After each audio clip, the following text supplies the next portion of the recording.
į patalpas dėl brokuoto kamino sijono perdengimo su stogo danga štai tose vietose. Taigi pratekėjimai prie kamino štai tose vietose akivaizdžiai matosi drėgmės dėmės štai čia.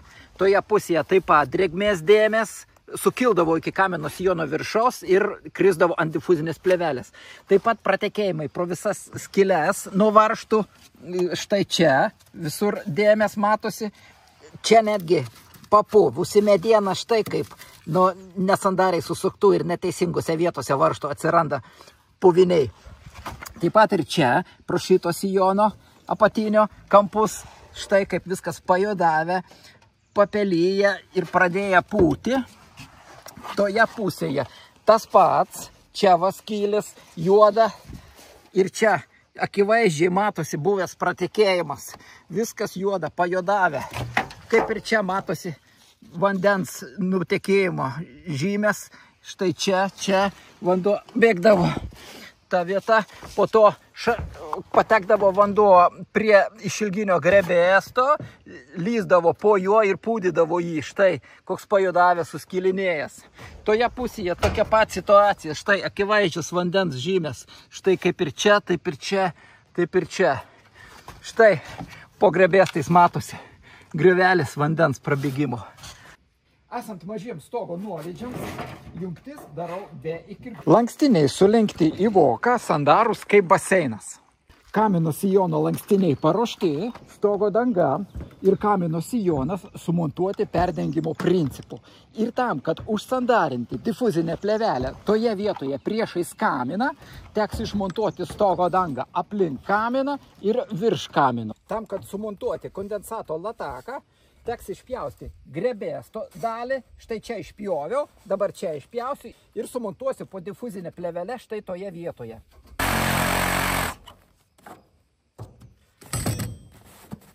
Štai, dabar čia įpjausiu plėvelę ir įstatysiu kondensato lataką. Kondensato lašai, kurie formuojasi po stogo danga iš vidinės pusės, laša ant difuzinės plėvelės. Difuzinė plėvelė bėga iki kondensato latako ir lataku nubėga į sekančią eilę tarp gegnių ir į lietaus surinkimo lataką. Ypač žiemą, kai didelės temperatūros kaitos tarp nakties ir dienos, kondensato lašų gali būti pakankamai daug. Per kelias valandas gali prilašėti keli litrai. Priekinę kamino sijono dalį pratęsiau iki stogo dangos krašto, šiek tiek arčiau. Vanduo pakils iki čia bortelio nereikia priploti. Jeigu jis būtų priplotas, kaip tas vanduo gali peršokti per bortelį. Jei užkils vanduo iki čia, jeigu iš šoną pais, nukris ant stogo dangos ir nutekės į apačią. Todėl čia bus stogo dangų perdengimas su kamino sijonu, todėl čia neprisiglaus idealiai. Atlenkiau, taip pat padariau sandarų bortelį tokį. Kadangi šioje vietoje stogo danga užkyla ant sijono, toje vietoje reiškia bus tuštuma, jinai bus pakilusi šiek tiek. Tam, kad stogdengys užlipęs nesulankstytų stogo dangos ir galima būtų pritvirtinti, sumontavau papildomus tašelius toje vietoje, kad būtų nuožulus perėjimas. Dabar reali demonstracija su vandeniu, kaip funkcionuoja kamino sijonas. Vanduo atbėga nuo kraigo, atsiremia į kamino sijono priekinę detalę, nubėga į šonus ir į lataką. Kai kaminas įrengtas stogo viduryje, optimaliausias variantas kamino sijoną perdengti tarp stogo dangos lakštų ties sujungimu.